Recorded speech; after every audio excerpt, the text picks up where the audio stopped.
સમાચારમાં આગળ વાત કરીએ તો સમાચાર દાહોદથી મળી રહ્યા છે। દાહોદથી હાલ મોટા અને મહત્વના સમાચાર, જેની અંદર નકલી કચેરી બાદ ખેતી લાયક જમીનમાં નકલી હુકમનો કૌભાંડ છે તે દાહોદમાંથી પ્રકાશમાં આવ્યું છે। ખેતી લાયક જમીનને બિન ખેતી બનાવ્યાનો ખુલાસો છે તે દાહોદની અંદર થઈ રહ્યો છે।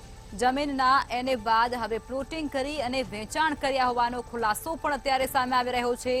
તો માલિક જકરિયા ટેલર અને હુકમો બનાવનાર શૈશવ શાહનું કૌભાંડ છે તે પણ પ્રકાશમાં આવ્યું છે। પોલીસે જમીન માલિક અને નકલી હુકમો બનાવનારાની અટકાયત પણ કરી લીધી છે અને ત્યારબાદ કાર્યવાહી પણ આગળની હાથ ધરી છે। આ સમાચાર દાહોદથી છે, જેમાં નકલી કચેરી બાદ હવે ખેતી લાયક જમીનમાં નકલી હુકમનો કૌભાંડ સામે આવ્યો છે।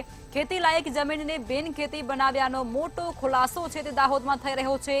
જમીનના એને બાદ પ્લોટિંગ કરી અને તેનું વેચાણ કર્યા હોવાનો ખુલાસો છે તે સામે આવી રહ્યો છે। ત્યારે માલિક જકરિયા ટેલર અને હુકમો કરવાનાર શૈશવ શાહનું પણ કૌભાંડ છે તે સામે આવ્યું છે। પોલીસે જમીન માલિક અને નકલી હુકમો બનાવનારની અટકાયત પણ કરી લીધી છે અને ત્યારબાદ તપાસ પણ હાથ ધરી છે। તો પોલીસે બંને આરોપીઓના 2.5 દિવસના રિમાન્ડ પણ આપ્યા છે।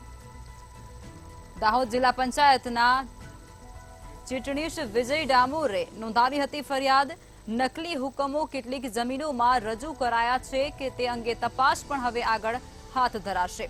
અધિકારીઓ અને કર્મચારીઓ નકલી એને હુકમોની રડારમાં આવી શકે છે તે પ્રમાણે પણ જાણવા મળી રહ્યું છે। કરોડો રૂપિયાનું પ્રીમિયર ઉડાવી અને સરકારી તિજોરીને નુકસાન પહોંચાડ્યું છે।